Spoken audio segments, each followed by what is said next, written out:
Oh, Ahí no, ¿solamente hay uno? Listo. ¿quién lo presenta, María? Le preguntamos a la hora que se me van a presentar. O nosotros lo presentamos.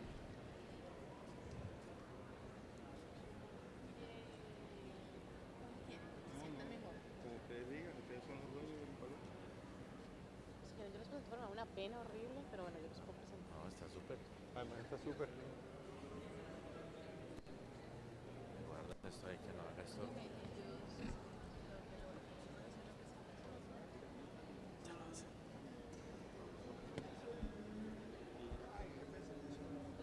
Doctor, ¿cómo lo presento, su merced? No, el Pacheco me utiliza el neumólogo.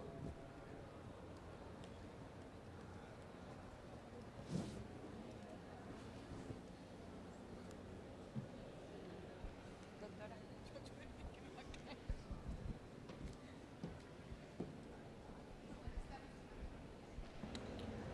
Buenas tardes a todos.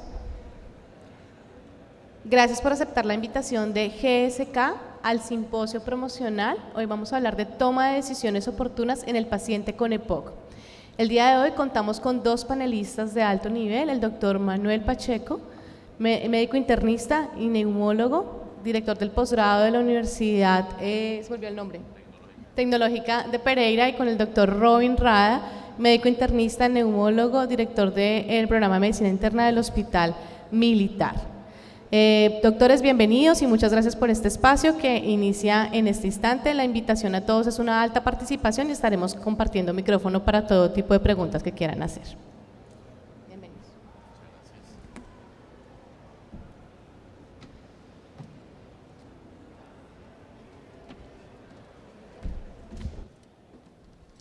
Buenas tardes.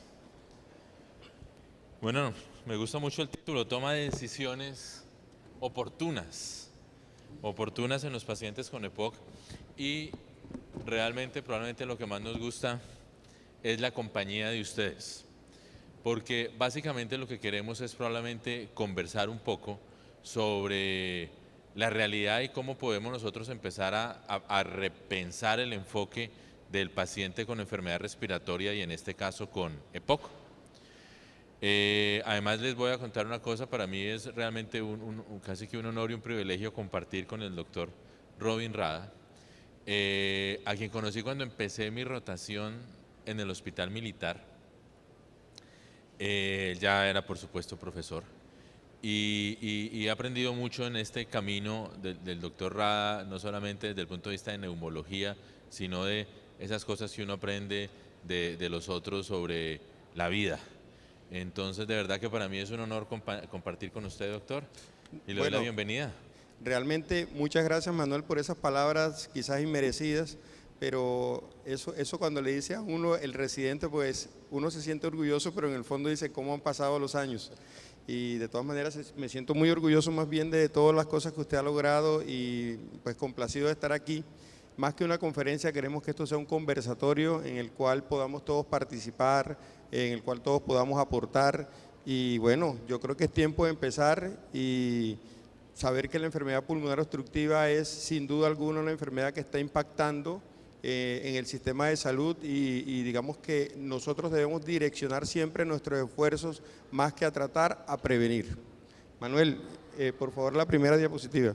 Bueno, le recordamos, esto es una actividad que tiene un patrocinio de GSK, a quien también le agradecemos poder generar estos espacios.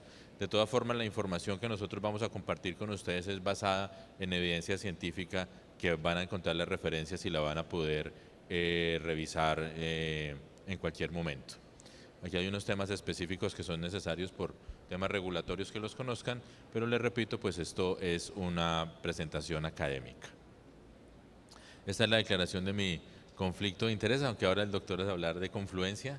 No tengo ninguno específico y le repito, esta conferencia es patrocinada, pero con un aire académico completamente. Esa es mi confluencia de intereses. Lo único que tengo que declarar es que esta conferencia es patrocinada por GSK, pero todos los temas que vamos a tocar son basados en la evidencia y no hay nada que no esté avalado por la evidencia actual y todas las recomendaciones van a estar también avaladas por la reglamentación nacional. Ninguno de los dos tiene ningún sponsor de ninguna compañía tabacalera, adicionalmente. Y queremos empezar con este caso para que lo piensen y qué haríamos con él. Este es un señor, 71 años, hipertenso, 6 horas de evolución, llega con sensación de dolor opresivo retroesternal, irradiado a la región anterior del tórax y del cuello. ¿Qué parece este caso? A ver, ¿quién se anima ahí a darnos alguna A ver, idea? el doctor Prieto. ¿Qué haría usted, doctor Prieto?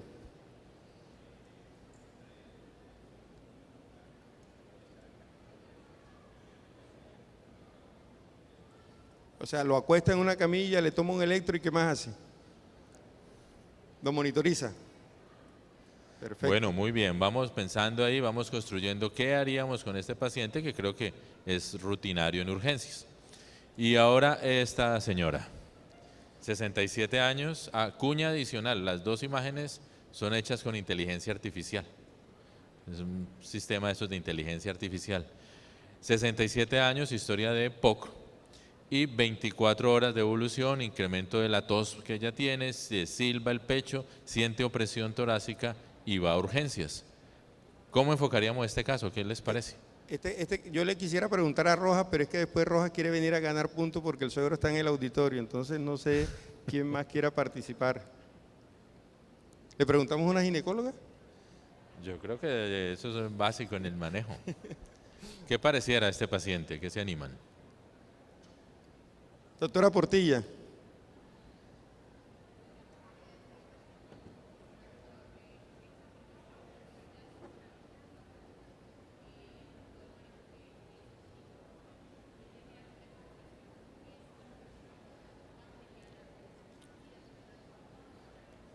Perfecto. Listo, muy bien, ahí va el enfoque. Entonces básicamente nuestros pacientes van a terminar aquí. Obviamente el paciente coronario va a estar muy bien monitorizado, doctor Robin. Pero totalmente, y esa es quizá una de las cosas por la que no quería que un residente del hospital interviniera, porque estoy seguro que con la cantaleta del día a día, con relación a esto, que es lo que vemos en la realidad, el paciente con dolor torácico va a una unidad donde lo monitorizan, le toman electro, troponina, vuelve y le toman otro electro, vuelve y le toman troponina, y probablemente hacen intervenciones que han sido las que han derivado en el impacto, digamos, de la disminución de la morbimortalidad de la enfermedad coronaria. Pero en la época, ¿qué ocurre? Lo sientan en un rincón del hospital. Vaya a la esquina más fea allá, que lo nebulicen y de pronto el interno que esté de castigo, ese es el que van a poner allá a que vaya a ver si ya nebulizaron el paciente con EPOC. Y adivine con qué lo egresan.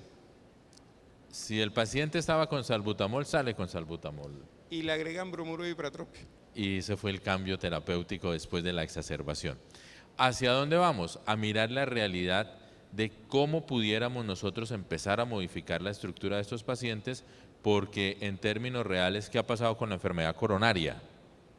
Exacto. Digamos que cuando se evolucionó la intervención de los pacientes con enfermedad coronaria, miren lo que ocurrió con la mortalidad de estos pacientes. O sea, desde la década de los 70 al 2020, la disminución de la mortalidad realmente ha sido dramática, y esto lógicamente va en beneficio de los pacientes, y no solamente hemos evolucionado en lo que tiene que ver con la disminución de la mortalidad, sino de las morbilidades asociadas, porque el paciente coronario que es intervenido, que es revascularizado o que se le implanta un stent, no solamente, digamos, se hace la intervención aguda, sino que además se continúa con un seguimiento que propende en tratar de estabilizar y controlar los factores de riesgo para disminuir, digamos, el impacto a mediano y largo plazo de la enfermedad. Entonces, ese paciente coronario con seguridad que va a salir con estatinas, ASA, IECA, si no tenía, bueno, todo el manejo. Pero des en cuenta que muchas veces el paciente con EPOC lo nebulizamos, se siente bien y sale con el mismo salbutamol e hipratropio que el señor tenía. Esa es más o menos la radiografía de la realidad. Y veremos en el transcurso de la charla si podemos encontrar momentos precisos para impactar esos escenarios. Porque, ¿qué está pasando entonces, doctor, cuando hablamos de lo que ocurre con EPOC en Colombia? Claro, ¿por qué la enfermedad coronaria en el mundo en general ha disminuido, digamos, la morbimortalidad? Porque hay prevención, porque hay avances en el tratamiento, no solamente en el tratamiento farmacológico, sino en el tratamiento en lo que tiene que ver con la reperfusión del vaso, ¿no es cierto? En los pacientes que llegan a infartarse hay mejoras en la atención y esas mejoras en la atención están derivadas de digamos, del impacto emocional que tiene. No es lo mismo decir yo me infarté o yo tengo riesgo coronario a decir yo tuve una exacerbación de la EPOC. Y lo otro, que aquí tenemos los neumólogos que hacer una mea culpa, porque nadie se imagina que un paciente que se hospitaliza por enfermedad coronaria o por una falla cardíaca vaya a ser egresado sin rehabilitación cardíaca. Vayamos a la realidad. ¿Cuántos de nuestros pacientes con exacerbación de EPOC se hospitalizan y al momento del egreso en instituciones, digamos, donde no hay grupos grandes de neumólogos, salen con indicación de rehabilitación?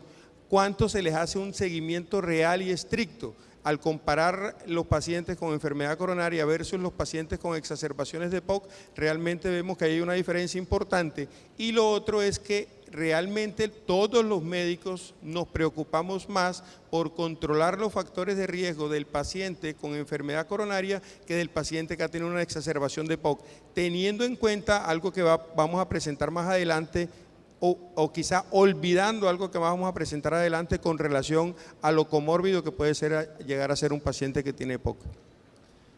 Entonces eso nos ha permitido, ¿por qué hablar de enfermedades respiratorias crónicas? Y bueno, creo que es claro el impacto y lo que estamos mencionando, y hay unos cambios interesantes en la pirámide poblacional. Miren que en la que aparece ahí proyectada, todos los que han visto conferencias mías sobre EPOC, siempre yo presento esta diapositiva y probablemente algunos no le darán la dimensión que hay que darle. Miren la primera gráfica en la cual en 1950 la base de la pirámide poblacional era casi que dramáticamente distinto a lo que es en el 2050.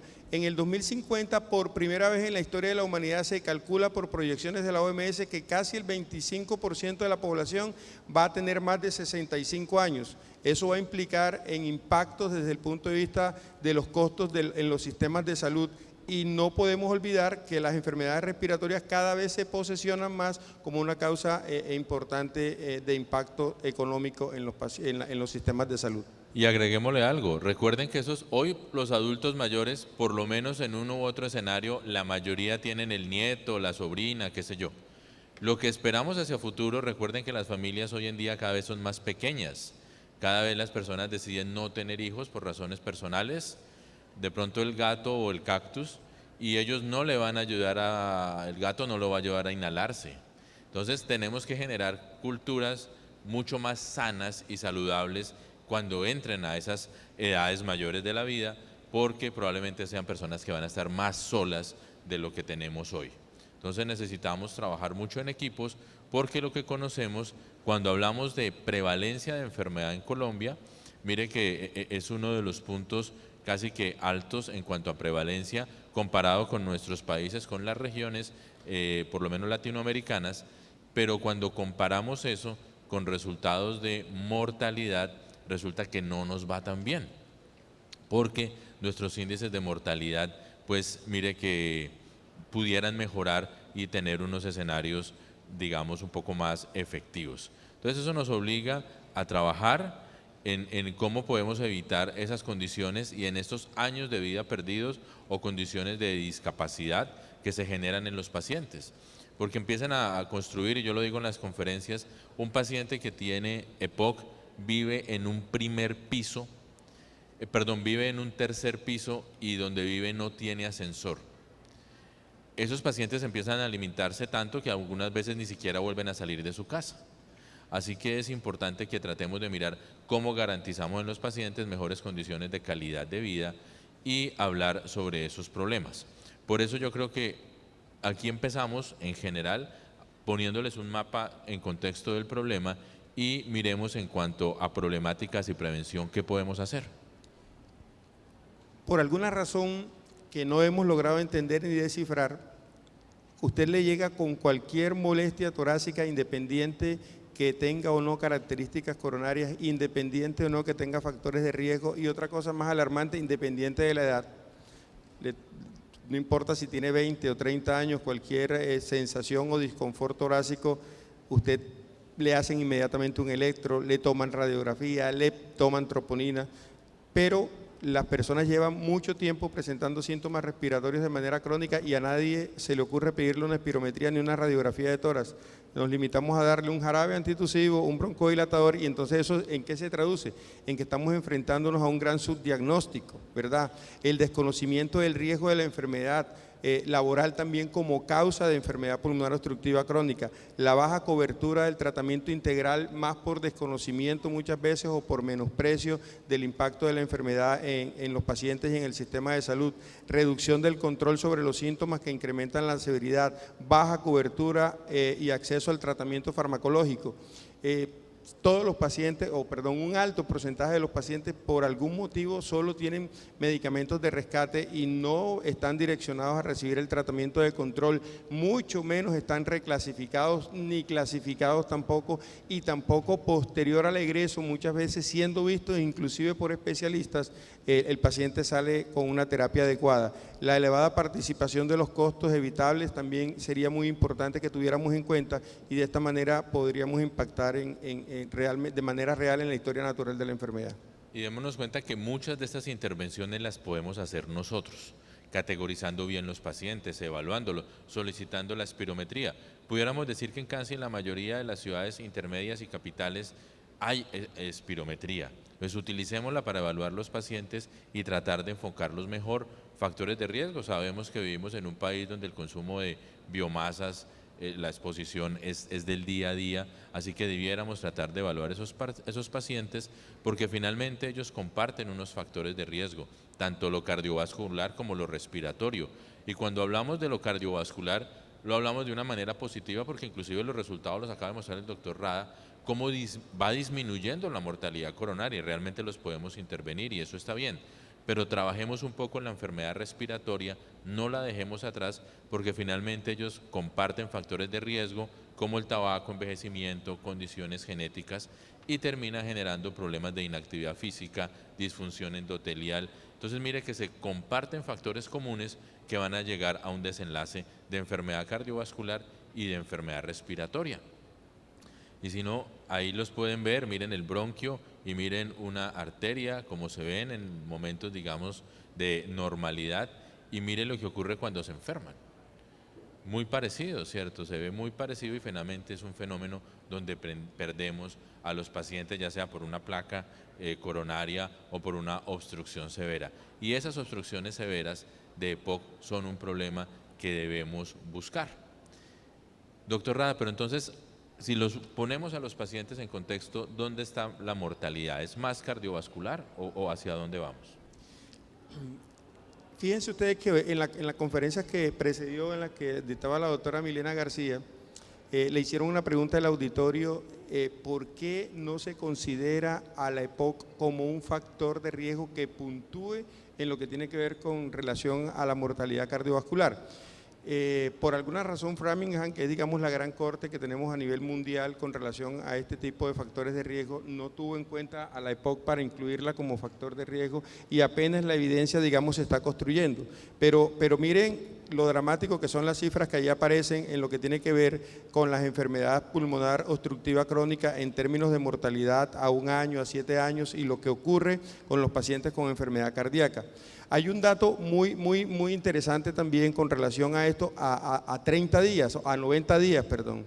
En los próximos 90 días, en los pacientes que tienen enfermedad cardíaca, la mortalidad puede estar alrededor del 4% que tienen un evento coronario agudo. Entre tanto que cuando yo tengo una exacerbación de la EPOC, la mortalidad a 90 días puede llegar a ser el 11.2%, es decir, casi 3 veces más de lo que es la mortalidad del evento agudo.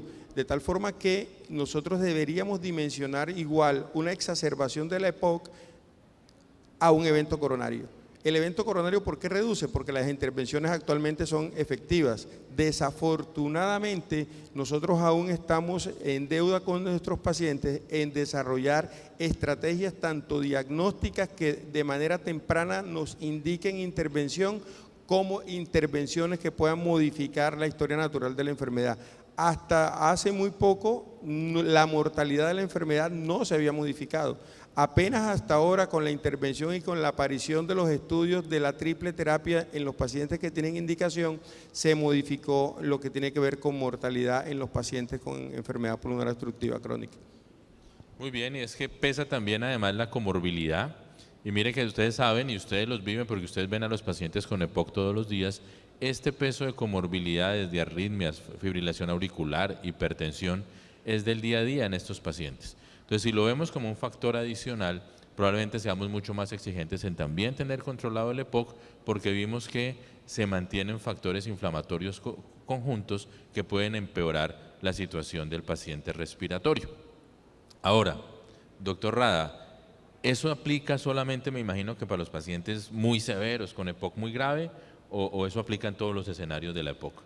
Fíjense que cuando uno revisa, uno creería que solamente los pacientes que tienen EPOC GOL-E son los que posiblemente van a tener o son los que más van a padecer este tipo de complicaciones. Pero fíjense ustedes que cuando uno comienza y mira los pacientes que tienen PRIMS y los compara con los pacientes que tienen, digamos, un EPOC GOL-A o GOL-B, estos pacientes con PRIMS pueden inclusive tener mayor mortalidad. ¿Qué es lo que realmente está pasando? Lo que realmente creo yo que está pasando es que definitivamente le estamos llegando tarde a la enfermedad, y eso es un comentario y una, digamos, reflexión que debemos hacer al interior de quienes ejercemos este arte de sanar. ¿Por qué? Porque cuando yo tengo hipertensión arterial, yo no espero que mi paciente tenga una complicación de la hipertensión para intervenir y dar una terapia, ¿no es cierto? Entre tanto que yo soy fumador, tengo un IPA elevado, tengo clínica de EPOC, pero tengo una espirometría normal, y comenzamos a tener dudas acerca de si debemos o no debemos tratar, que si el PRINS se va a normalizar o el PRINS va a evolucionar a obstrucción o el PRINS va a evolucionar a restricción. Cuando eso ocurre, pues ya llegamos tarde.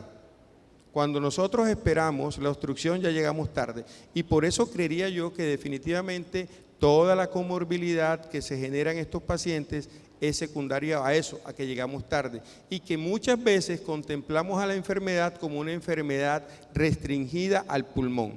Y esa consideración, no pensar que es una enfermedad sistémica producto de la inflamación y que los mediadores inflamatorios que se liberan en la enfermedad tienen impacto endotelial y tienen impacto incrementando el riesgo cardiovascular, y parecería ser que el deterioro cognitivo de los pacientes también podría estar en relación con estos mediadores inflamatorios. De todas maneras, uno debería hablar más que el compromiso cardíaco exclusivamente del compromiso vascular, porque la expresión no solamente va a impactar en el corazón, sino también en enfermedad cerebrovascular, como aparece allí proyectado en la diapositiva, con una prevalencia que oscila entre el 20 y el 25%, 20% de falla cardíaca, 30% de enfermedad coronaria, mayor prevalencia subclínica, principal causa de muerte, entonces en los pacientes con EPOC y GOL-B. Pero no olvidemos el PRIMS, ¿no?, que ya habíamos comentado algo con relación a eso. Entonces vemos un panorama general donde si pudiéramos intervenir al paciente tempranamente, pensarlo esto como un riesgo cardiovascular, y ahorita veremos cuál sería el momento, porque les dejo ahí otra pregunta al aire: ¿a los cuántos eventos coronarios decidimos empezar la estatina al paciente? ¿O a los cuántos eventos le ponemos ASA? ¿Y a las cuántas exacerbaciones modificamos la evolución del paciente? ¿Será que es parte de lo que estamos hablando de llegar más rápido? Porque lo que sí sabemos también es que después de que estos pacientes hacen una exacerbación de EPOC, y esta es de EPOC, el señor tenía su comorbilidad, se exacerbó el EPOC, se estabilizó el EPOC, ya sabemos que tiene mayor riesgo de repetir una exacerbación de EPOC, pero además tiene mayor riesgo de hacer un infarto o hacer un ACV. Y de pronto, se los voy a dejar para que lo revisen. Cuando vean los siguientes pacientes, ojalá no pasara, pero sabemos que va a pasar, con infartos o con ACV en sus urgencias y que tengan EPOC, miren cuándo había sido la última exacerbación de EPOC de ese paciente. Porque el EPOC genera ese componente inflamatorio, esos factores que hemos visto que son conjuntos y son los mismos que van a desarrollarme enfermedad cardiocerebrovascular. Entonces yo los puedo intervenir por un lado y por el otro lado, probablemente la respuesta a mi paciente vaya a ser mejor.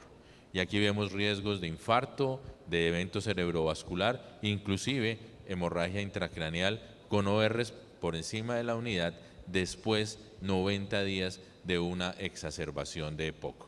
Entonces, mire que además de contribuir y seguir trabajando el evento cardiovascular, que valioso que lo sigamos haciendo, no dejemos eslabones sueltos, porque finalmente por ese eslabón, si yo no he impactado el EPOC y el paciente tiene la mejor terapia para la enfermedad coronaria, pero sigue a punta de salbutamol, pues tal vez de pronto voy a llegar tarde en lo que me interesa, que es cambiar esos eventos. ¿Podremos cambiar esos eventos, doctor Rada? ¿Cómo ve usted ese panorama? Yo veo el panorama muy alentador porque definitivamente cada vez le estamos dando mayor importancia a la enfermedad y yo creo que estamos siendo mucho más conscientes realmente del impacto de la enfermedad y el hecho del posicionamiento de las enfermedades pulmonares como la tercera causa de muerte a nivel mundial nos tiene que definitivamente mejorar la visión y la perspectiva de cómo debemos iniciar el tratamiento. Queremos hablar de un paciente de 52 años con diagnóstico de enfermedad pulmonar obstructiva crónica, quien desde hace 2 semanas viene presentando incremento de los síntomas respiratorios a pesar que no ha suspendido su terapia y que con este esquema de tratamiento se ve obtenido un control de los síntomas. El paciente fue dado de alta del hospital hace 2 meses por descompensación de la EPOC asociado a neumonía basal derecha. Acude a urgencias nuevamente por empeoramiento de disnea basal acompañado de expectoración purulenta pero sin fiebre. Antecedentes clínicos, EPOC con un BF-1 del 50%, fenotipo enfisematoso, insuficiencia venosa periférica, hipertensión arterial, diabetes mellitus tipo 2, no tiene antecedentes quirúrgicos y los antecedentes farmacológicos, lo que aparecen allí proyectados en la diapositiva. Niega alergias, tóxicos, tiene un IPA de 25 hasta el año 2018, exposición a fibra de vidrio por 10 años. La revisión por sistema refiere síntomas diarios en reposo y se incrementan con la actividad física moderada. El examen clínico, lo relevante es que los ruidos cardíacos estaban rítmicos, no tenía agregado, los ruidos respiratorios, disminución de la transmisión de ruidos con presencia de sibilancias de predominio en base sin signos clínicos de consolidación. En el abdomen era ruidos presentes, globoso, blando, depresible y sin visceromegalías, las extremidades pulsos conservados, no edema, ni signos clínicos de febritis ni de trombosis venosa profunda. Es valorado por MD en el servicio de urgencias, inicia tratamiento con ciclo corto de esteroides, 40 miligramos de prednisona y optimización de inhaloterapia de rescate con bromuro y ipatropio fenoterol, tromboprofilaxis con heparina y se realiza reconciliación con los medicamentos de base del paciente.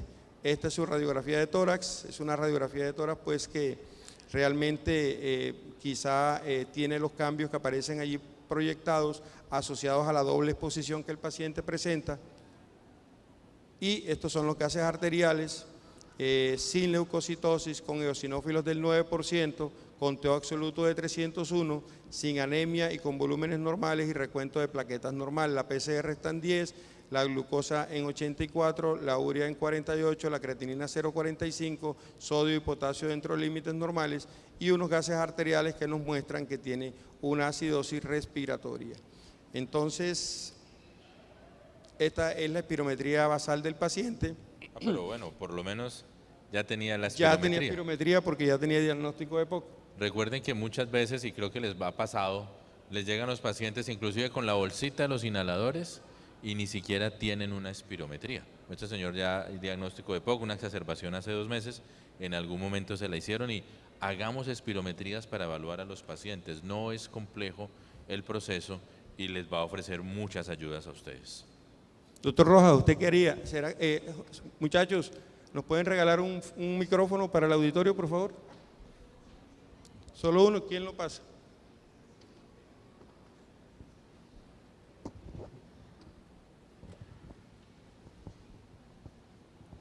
Gracias. Bueno, estamos pues en el contexto de un paciente con una probable exacerbación de su enfermedad pulmonar obstructiva crónica. Ya tenemos un diagnóstico claro. Digamos que en este momento, aparte del esquema de crisis del esteroide, yo iniciaría pues tratamiento con ivermectina y revisaría cuáles son los criterios que tiene este paciente para inicio de triple terapia. digamos que está demostrado que iniciar el tratamiento broncodilatador de larga acción, apenas digamos que el paciente ingrese a urgencias, también tiene beneficios en la mortalidad.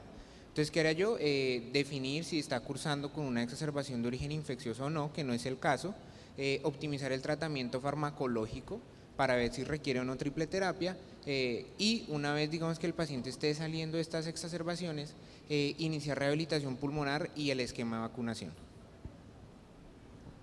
El doctor Rojas está rotando por neumología. Le hicieron un examen aquí pronto. Objetivo, claro, tratar de definir entonces cómo puedo impactar en la terapia. Yo puedo resolver la situación clínica del paciente, probablemente si no hay condiciones de riesgo mayor, tal vez en unas horas el paciente pueda tener un nivel de estabilidad. Pero mensaje en la crisis, no es solamente el momento agudo de la crisis, que por supuesto es importante, sino pensemos cómo puedo modificar la evolución del paciente en la crisis. Porque lo que vemos normalmente es, lo estabilicé en la crisis, ya se puede ir y el señor se va con lo mismo que estaba recibiendo previo a la crisis. Es importante también tratar de identificar el origen de la crisis.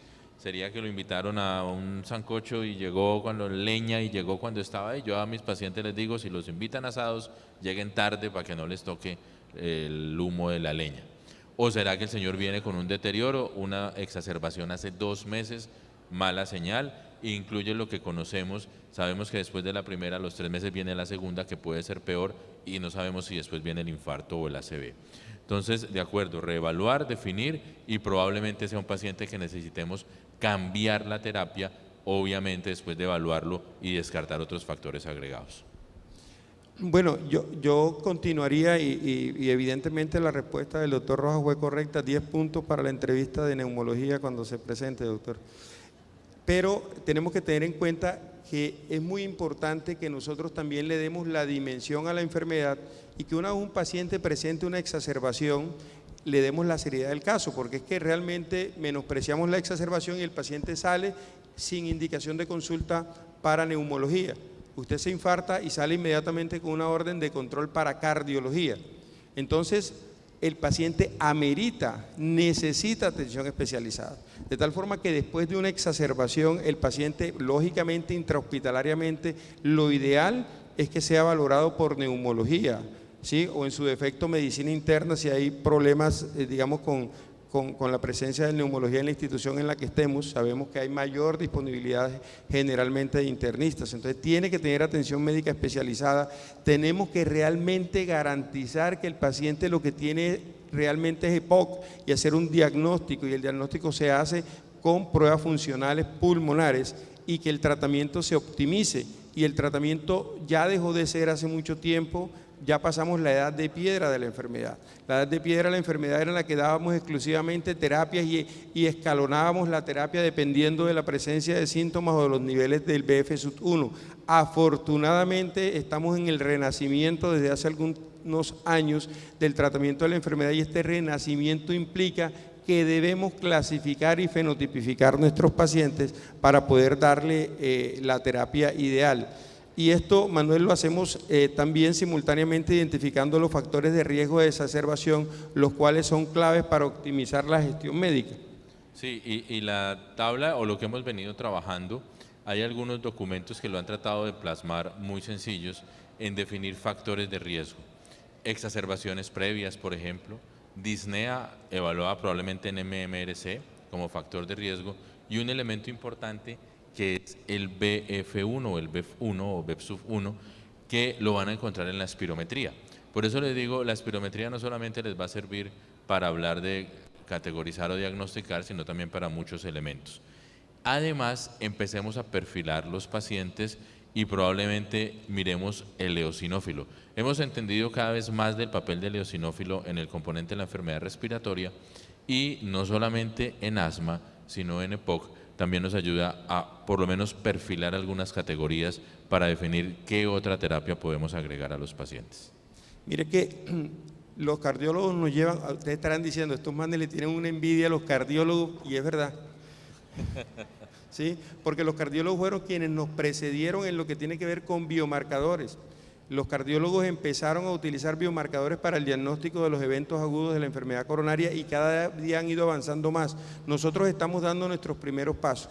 Quizá el eosinófilo es un biomarcador realmente muy primitivo, pero es una muy buena alternativa para poder definir terapia. Fíjense que hubo un momento en la historia natural de la enfermedad pulmonar obstructiva crónica con un estudio que se llama el FLAME, que después de eso casi que prescribir esteroides en el tratamiento de la EPOC era un delito. O sea, casi que, mejor dicho, uno le daba hasta miedo salir a la calle porque podían meterlo preso por haber prescrito esteroides en la EPOC. Afortunadamente comenzaron a salir estudios en los que se demostraba que definitivamente si clasificábamos bien a nuestros pacientes teniendo en cuenta los niveles de eosinófilos, los pacientes tenían mejor chance de responder a la terapia. Y fue ahí, la doctora Mona Bafadel fue quien precisamente comenzó, digamos, esta cruzada por tratar de establecer cuál era el punto de corte en el que los pacientes se beneficiaban de la utilización de los esteroides. Entre ese componente y el componente cardiovascular, inclusive se han generado varias herramientas para proponer reclasificar a los pacientes y nos aparecen la B+, o E+, o E+, que tiene que ver con evaluar los pacientes con GOL que además tienen condición cardiovascular. Entonces, ese paciente con EPOC que tiene falla cardíaca, que es hipertenso, que tiene fibrilación auricular, probablemente tenga unas condiciones específicas de mayor riesgo y debiéramos ajustar las terapias un poco más en estos pacientes. Y es una de las propuestas que se están empezando a trabajar. Esto es del American Journal y vamos a ver GOL 23, 24 que plantean en relación a esto. Conocemos clásicamente la clasificación estándar del manejo de la EPOC y esto es para que pensemos entonces cómo vamos a empezar a intervenir estos pacientes y no se nos olvide, que ya no lo mencionaron, que el riesgo no solamente está en el GOL-E, también los pacientes con GOL-B, inclusive los PRIMS o que están empezando a hacer cambios en las espirometrías en relación a fenómenos, algunos dirían preobstructivos, tienen riesgo. Y entonces debemos evaluar integralmente ese riesgo cardiovascular para tratar mejor a los pacientes. Yo esta clasificación la veo muy esperanzadora, ¿verdad? ¿Por qué? Porque como les decía ahorita hace un tiempo, nosotros venimos de la edad de piedra en la que por algún motivo, y muchos de los que están acá que digamos que tienen mucho trayecto ya en el ejercicio de la medicina, conocieron el famoso EPOC tipo bronquítico crónico y EPOC tipo enfisematoso, ¿verdad? Y así se clasificaba en ese momento. A uno se le decía botagado azul, al otro se le decía soplador rosado. Y posiblemente ese fue el direccionamiento que debimos seguir. Tratar de clasificar la enfermedad para tratar de dar tratamientos digamos, distintos a cada una de ellas, ¿verdad? Pero desafortunadamente en algún momento nos torcimos y comenzamos a clasificar la enfermedad exclusivamente por un valor numérico que es el BF-SUT1 y abandonamos otras características de la enfermedad y hemos perdido una cantidad de años quizá en el que pudimos optimizar e impactar en la historia natural de la enfermedad teniendo en cuenta otras características como actualmente lo intentamos hacer. En el primer intento fue relativamente fallido, pero fue un buen intento y fue fallido desde mi perspectiva porque se introdujo el famoso GOL-C. Entonces uno decía, pero ¿cómo así que yo tengo un ACT muy bueno? Un MMR muy bueno, tengo una muy buena calidad de vida, pero me exacerbo más de 2 veces al año, etcétera, etcétera. Entonces eso era una clasificación ahí como medio extraña, pero afortunadamente eso se modificó y se replanteó en la nueva clasificación y hoy no se habla sino de GOL-E, que es el paciente exacerbador que tiene más de 2 exacerbaciones, que es otra cosa que más adelante también discutiremos. Y unido a eso, pues viene la clasificación que estábamos hablando ahora de mirar cuáles son los pacientes de mayor riesgo. Eso es parte de la guía colombiana de EPOC, que la van a ver mañana. Se va a hacer el lanzamiento oficial de la guía, invitados en el bloque, creo que de la tarde, con la doctora Olga Milena. Varios de las personas que trabajaron en esa guía están hoy aquí y que queremos que la conozcan, que la vean, que es nuestra guía centrado en evaluar algunas condiciones específicas. Además, el doctor Rada es el director del comité de EPOC de la Asociación Colombiana de Neumología. Entonces, Esto es una de las formas que queremos presentar de cómo yo puedo empezar a seleccionar los pacientes, y recuerden que romper esa idea de la receta estructurada para todo el mundo y reconocer las individualidades de mi paciente, y en este caso conocer unas condiciones que le pueden dar mayor riesgo para mortalidad y para exacerbarse a ese paciente de POC que va a tener la próxima semana al frente suyo en la consulta. Ahí están cómo mirar el riesgo en ellos. Y es importante que clasifiquemos el riesgo de qué, de que mi paciente se exacerbe. Por lo mismo que comentábamos ahorita, no es lógico esperar que mi paciente haga un evento para yo modificar la terapia. Quizás nos falta evidencia todavía, y aquí tenemos ortodoxos de la evidencia como el doctor Mauricio González o el doctor Harold o la gente del eje cafetero, que también es muy ceñida a la evidencia, pero yo creo que tenemos que ir pensando en que tenemos que tener definitivamente marcadores que nos indiquen que debemos intervenir a nuestro paciente avanzando o escalonando la terapia antes que nuestro paciente presente un evento de exacerbación. Y miren el impacto de la terapia, Manuel. El impacto de la terapia realmente es bastante importante en lo que tiene que ver con la reducción del riesgo. Claro, entonces cuando empezamos a hacer los ajustes de la realidad, mire que hemos empezado desde un panorama, cómo empezar a modificar estructuras y cómo ver si hay terapias que me pueden ofrecer mejores resultados. Y cuando comparamos esto, que es terapia triple, que se había planteado una hipótesis, digamos, en evaluar esto, que digamos es como empezó a construirse, ¿cierto? Aquí viene Summit, que fue uno de los primeros estudios, que tenía una hipótesis para evaluar si la terapia combinada de LAVA con corticoide iba a tener ese beneficio cardiovascular. Pues digamos que la reducción del riesgo no alcanzó el valor esperado, pero nos abrió, porque sí nos demostró una disminución del riesgo, por lo menos en exacerbaciones, y abrió la puerta para pensar en nuevos diseños y en nuevos estudios. Entonces yo creo que Summit abrió la puerta para lo que veremos más adelante.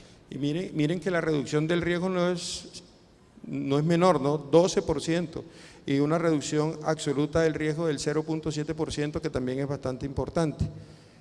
Y en esta gráfica, Manuel, me encantaría tú que le presentaras al auditorio, digamos, cuál es la importancia de tener en cuenta y la importancia de cada uno de estos estudios en el manejo de la enfermedad.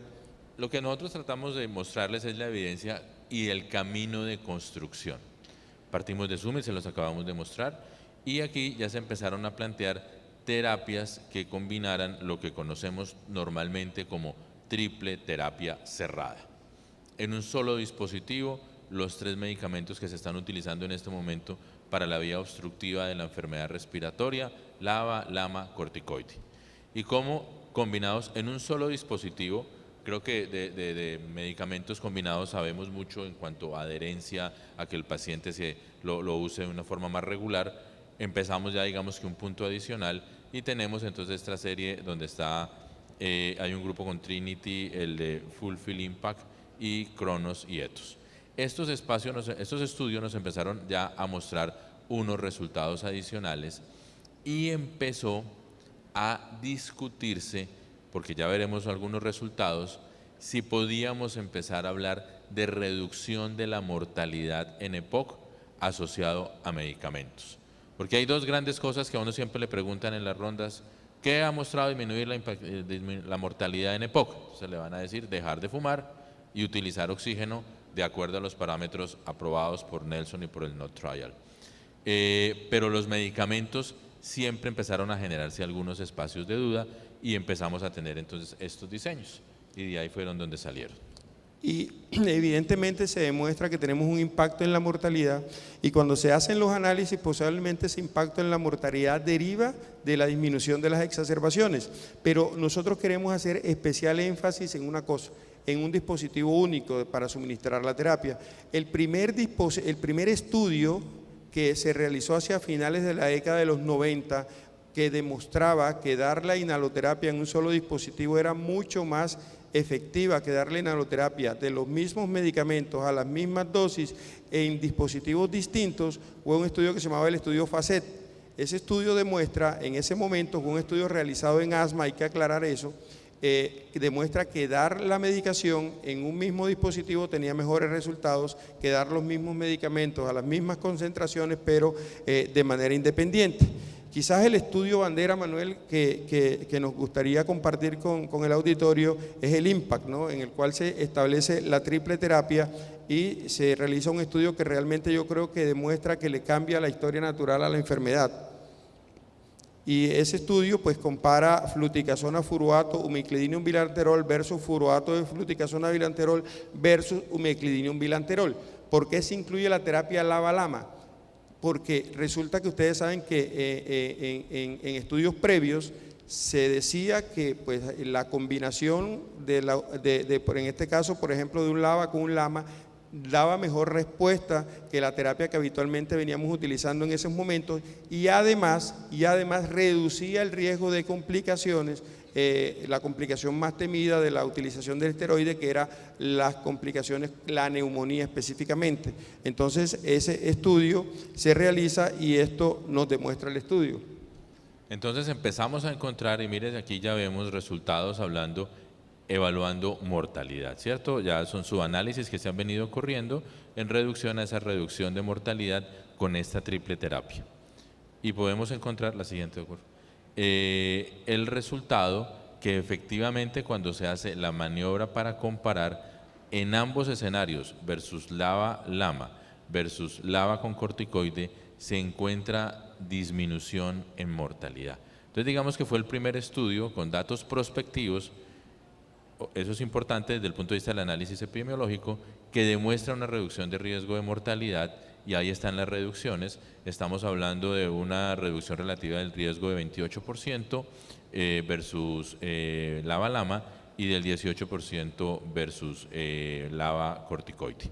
Entonces, de esa manera, si nosotros lo miramos, asociado a esto, la disminución de las exacerbaciones, 15% y 25%, uno diría que sí hay evidencia en relación a una respuesta positiva a una intervención farmacológica, con reducción de unos elementos de riesgo desde que empezamos la conferencia, hablando de individualizar los pacientes. Probablemente esto no sea para todos, pero sí para un grupo de pacientes que tienen unas condiciones específicas de riesgo, riesgo importante cardiovascular y condiciones clínicas que aumentan, porque cuando miramos estos estudios, el impacto realmente en reducir mortalidad y exacerbaciones es claramente sostenido y mantenido en diferentes estudios y revisiones sistemáticas, y aquí cuando miramos esto estamos hablando de una reducción de 34% en el riesgo de estas exacerbaciones. Y miren lo que ocurre cuando se compara la incidencia de mortalidad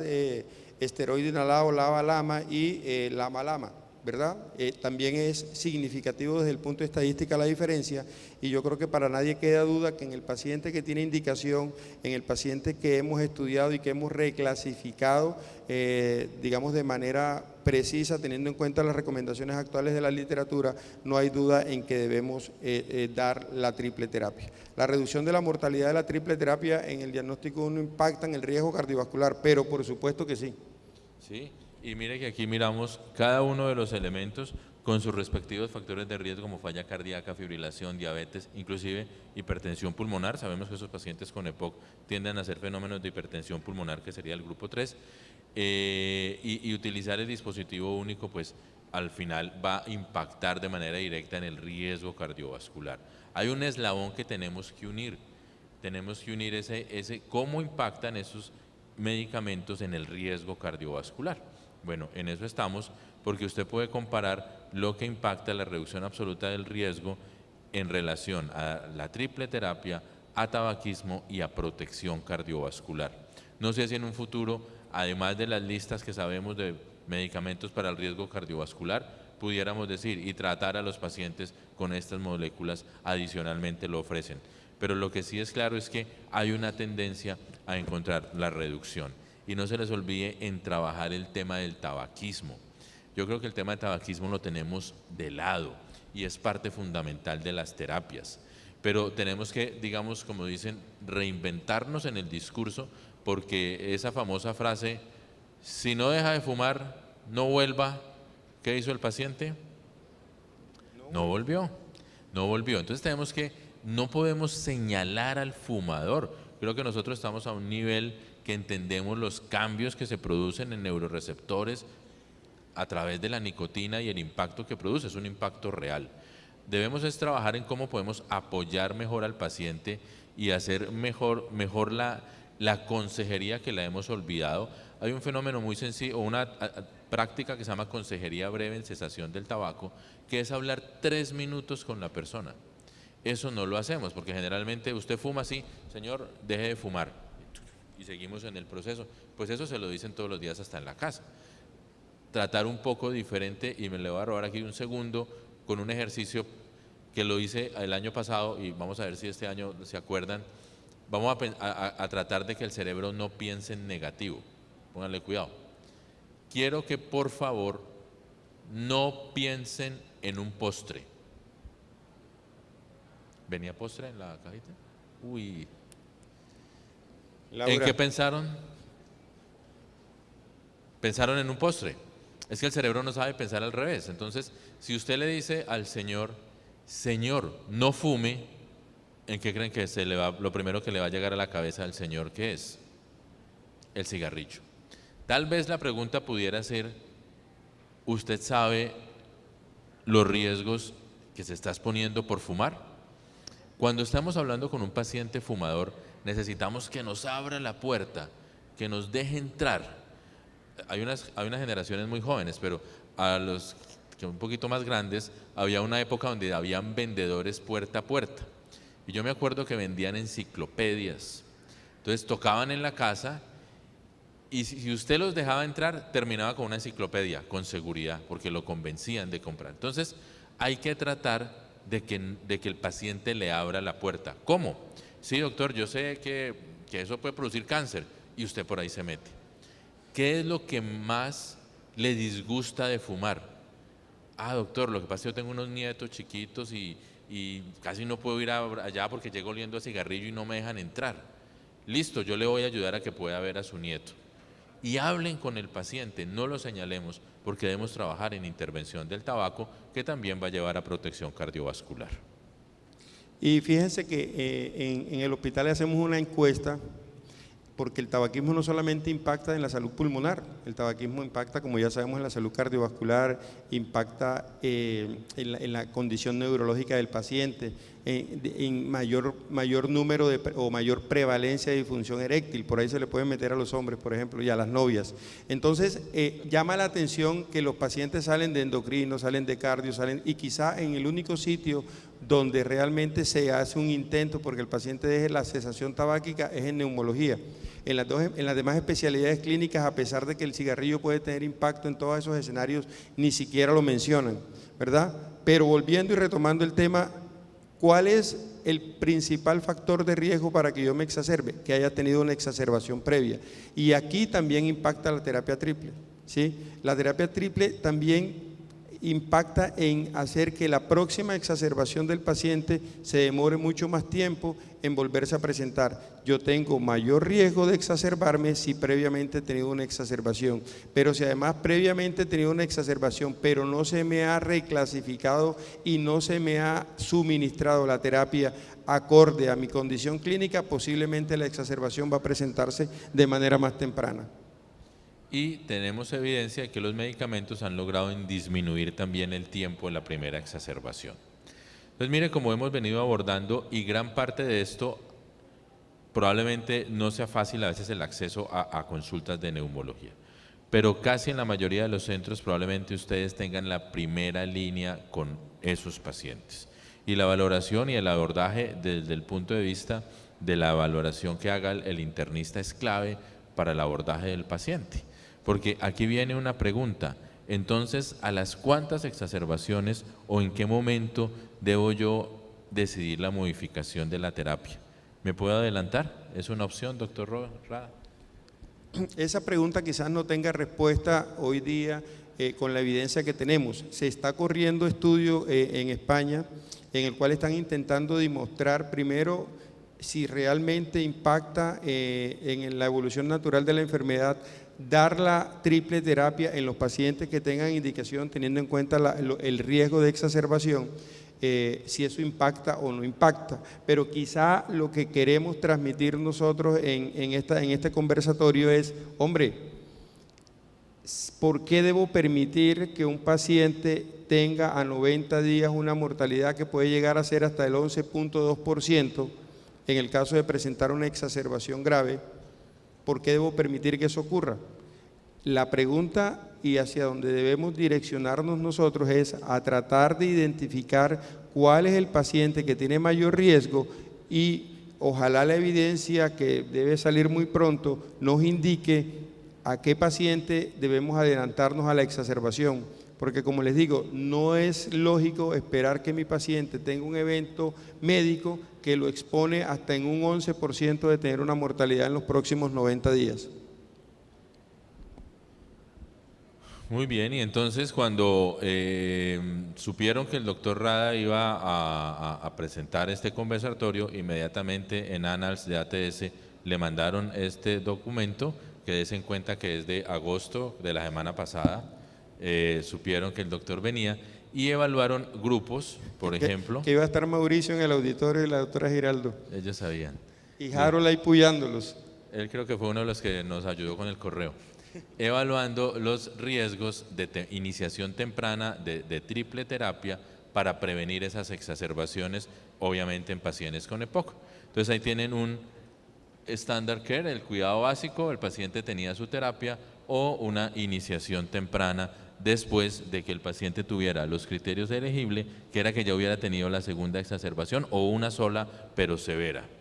Los evaluaron, los que seguían con problemas o crisis de una vez también entraban al brazo de triple.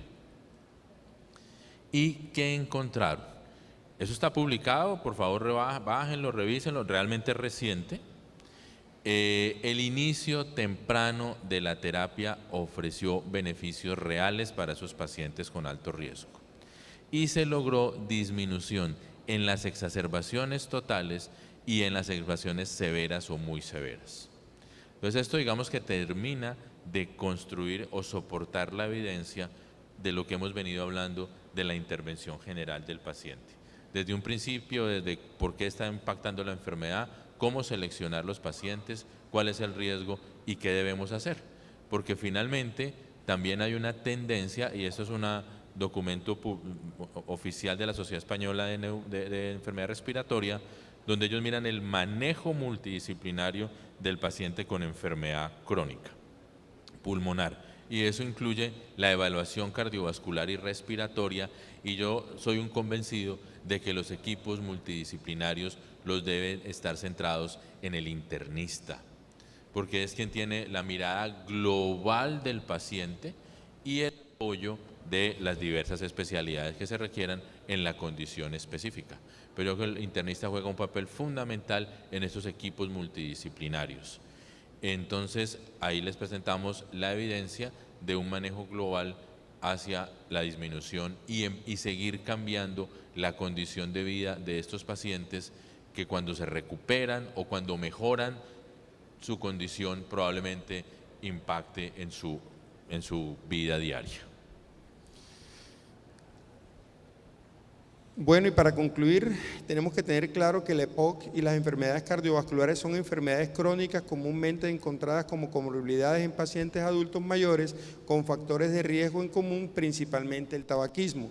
La EPOC y enfermedades cardiovasculares son la causa más importante de morbilidad y mortalidad en pacientes adultos mayores, siendo las primeras causas de mortalidad por enfermedad no transmisible.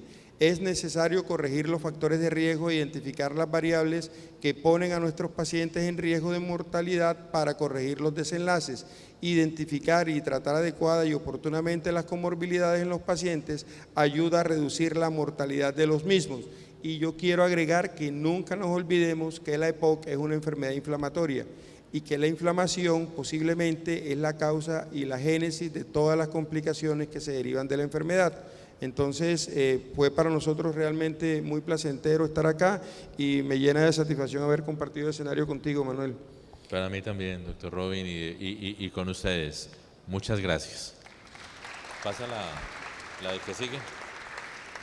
Creo que tenemos un espacio para unas preguntas o comentarios. De la segunda fila para allá y de todas las filas de acá. El doctor Harold lleva preparando esa pregunta desde que leyó el programa. La preinscripción se llama. No, una pregunta desde el punto de vista práctico, sí, lo ideal para nosotros es tener una curva flujo-volumen en espirometría en un servicio de urgencias o en cualquier servicio de hospitalización. La pregunta es, ¿qué tanta utilidad le ven ustedes al pico flujo? Que lo hemos perdido de alguna forma.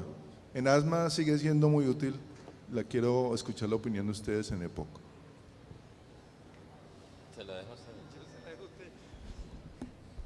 Pues afortunadamente en el auditorio está Mauricio, que es un fisiólogo muy experimentado, pero yo creo que realmente el pico flujo tiene mayor divulgación en los pacientes con asma, pero digamos que podría darse alguna recomendación en los pacientes para poder definir su egreso hospitalario en el paciente que hace una exacerbación y no hacerlo únicamente al ojo diciendo, ¿cómo se siente, señor? No, me siento mejor. ¿Cuál es el problema? El problema es que nadie conoce su pico flujo, porque nosotros no hemos hecho realmente la tarea de que los pacientes aprendan a saber cuál es su pico flujo basal cuando están en un periodo intercrítico. Entonces eso realmente dificulta la toma de la decisión de manera objetiva con relación a eso. De tal manera que posiblemente sí puede tener utilidad, pero desafortunadamente a causa de, digamos, de nuestra falta de enseñanza a los pacientes hoy día no es una herramienta que tenga mucha utilidad.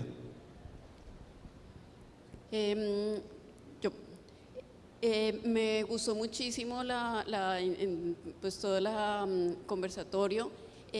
Me parece muy bien la parte farmacológica, la parte de terapia de rehabilitación pulmonar, pero me gustaría que ahondáramos un poquito en cosas específicas en vacunación, por favor.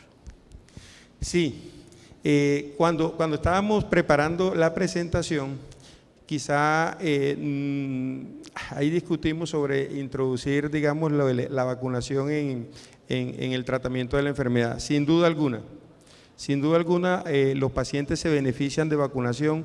Fíjense ustedes que antes de que llegara la pandemia del COVID, la mortalidad asociada a la infección por influenza en el mundo cobraba entre 300.000 y 500.000 muertes al año, ¿verdad? Lógicamente con el COVID pues eso se modificó y posiblemente relegamos un poco, digamos, el impacto de la influenza, pero sin duda alguna los pacientes se benefician de vacunación y no solamente contra influenza, sino también de vacunación contra neumococo. Hoy día también, digamos, próximamente llega al país, o creo que ya llegó, ya se está comercializando la vacuna contra el herpes simple, contra el herpes zóster, que también impacta de manera, digamos, negativa en los pacientes que tienen enfermedad pulmonar obstructiva crónica y que las enfermedades pulmonares obstructivas crónicas son un factor de riesgo para adquirir la enfermedad, pero que además de eso, también de las complicaciones asociadas a la infección por herpes.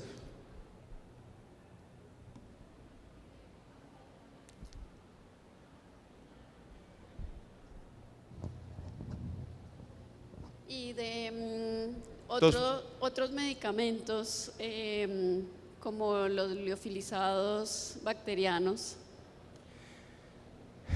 Esa pregunta me gustaría que la respondiera Manuel, pero antes de eso, realmente la evidencia, por ejemplo, con el broxovaxón no es tan contundente en los adultos. Sin embargo, hay mucha experiencia en pediatría, por ejemplo, con la utilización de este tipo de medicamentos. Recuerden que estos medicamentos son liofilizados de pared bacteriana que en principio lo que inducen es a estimular el sistema inmune para generar de una u otra manera mecanismos de defensa que una vez nuestro aparato inmunológico se enfrente a estas bacterias pueda generar algún tipo de respuesta protectora.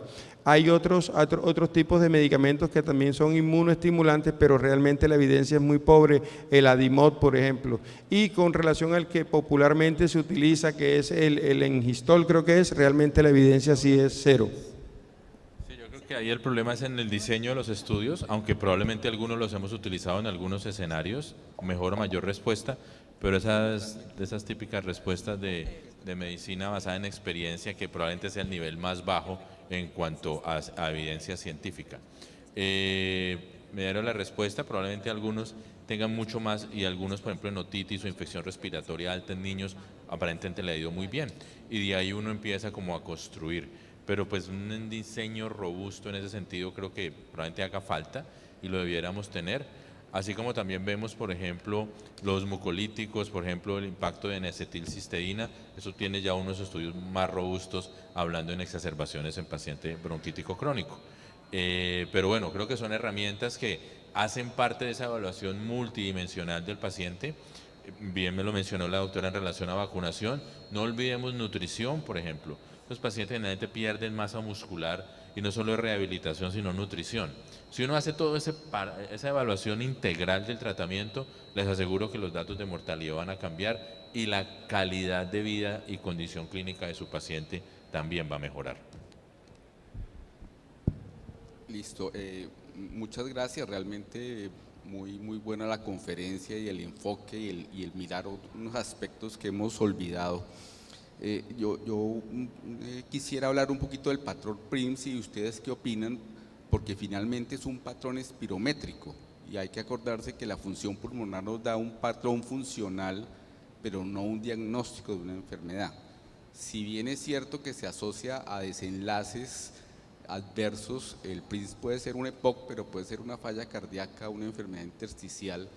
Entonces, digamos, lo que hay que hacer con eso es estudiar al paciente, como bien lo han dicho, en el contexto de factores de riesgo, asociar imágenes, otras pruebas de función pulmonar, los volúmenes, la difusión, una tomografía, antes de pensar en tratar un patrón espirométrico. No sé, pues, ¿qué opinan ustedes? Al lugar, completamente de acuerdo con ese análisis. Nosotros, y lo importante es por qué empieza a tomar peso este hallazgo, porque finalmente es qué pasa con lo que yo encuentro. Si eso que yo encuentro, en este caso el PRIMS, se empieza a asociar a desenlaces clínicos, entonces entra la necesidad de definir de dónde se está originando y realmente qué es esto. Hay una condición clínica que yo pueda intervenir o no, qué factor de riesgo, y de acuerdo, esto simplemente es un hallazgo en una espirometría que yo debo intervenir. A mí no se me olvidan algunas frases de mis profesores y nos decían, nosotros no tratamos hojas, tratamos pacientes. Y efectivamente yo tengo que intervenir es la condición del paciente.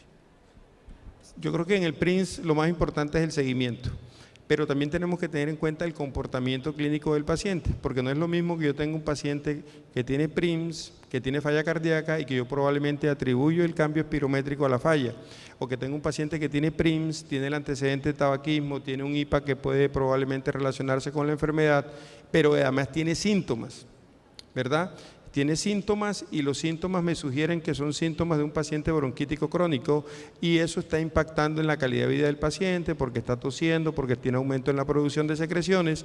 Posiblemente yo pueda tomar la decisión basado en eso en hacer una prueba terapéutica, que es una conducta perfectamente válida en medicina que desafortunadamente por razones de la evolución de la epidemiología ha caído en desuso. Pero hay que rescatarla y los expertos en asma saben que el asma no necesariamente es una entidad clínica de fácil diagnóstico y en algunas circunstancias debemos recurrir a la prueba terapéutica para ver si el paciente responde o no. Entonces, si yo tengo un paciente con PRIMS, con el antecedente exposicional, con cambios imagenológicos y con clínica que me sugiera que es un paciente bronquítico crónico, que está eso afectando su calidad de vida, pues yo podría considerar darle al paciente tratamiento y mirar a ver su respuesta, siempre y cuando haya descartado las otras condiciones clínicas que pueden generar, el hallazgo espirométrico.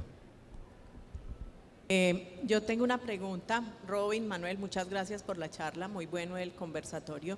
Definitivamente mirar estas dos condiciones, la cardiovascular y el EPOC, en ese concepto de sindemia y en ese concepto de multimorbilidad nos va a traer mejores resultados tanto de cardiología para acá como de nosotros neumología hacia el otro lado.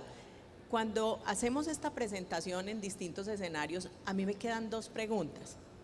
La primera, los eosinófilos, y quiero que quede aquí en el público, son un marcador un biomarcador importante para nosotros en la toma de decisiones tempranas en ese paciente con exacerbación.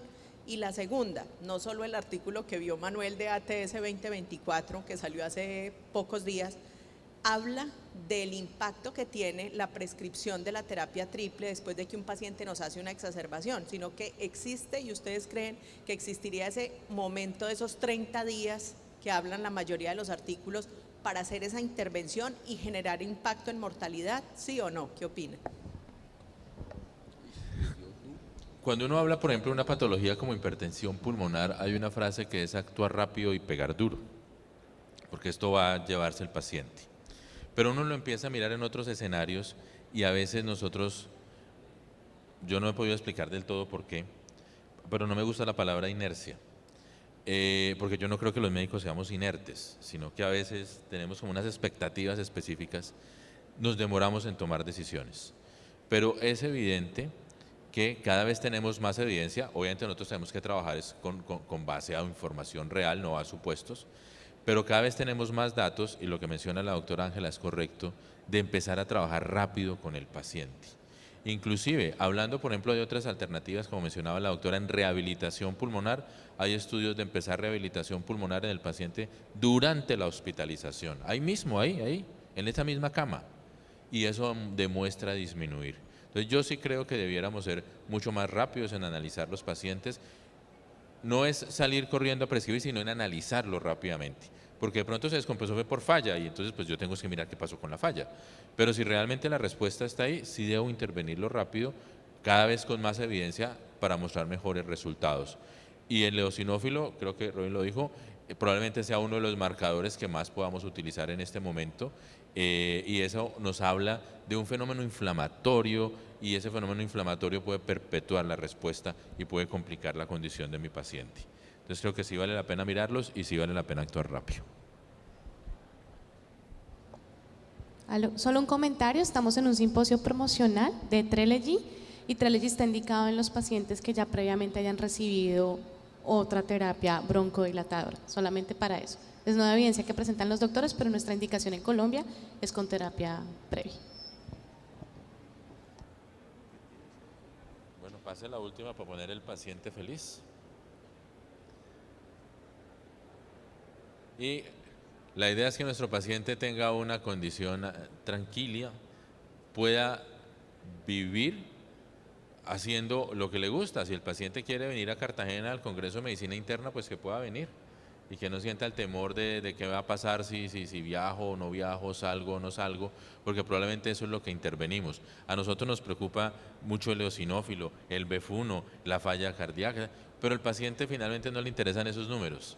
Al paciente le interesa es su calidad de vida, y si nosotros ponemos al paciente en el centro, muchas respuestas se van a poder resolver. Un honor haber estado con usted aquí. Amigos, muchas gracias y qué bueno verlos. Y no tiene interacción con los inhibidores de la fosfodiesterasa, que es muy importante. Mañana todos invitados en este mismo salón al lanzamiento de la nueva vacuna de GSK Shingrix para los pacientes, prevención en riesgo de herpes zóster. Gracias.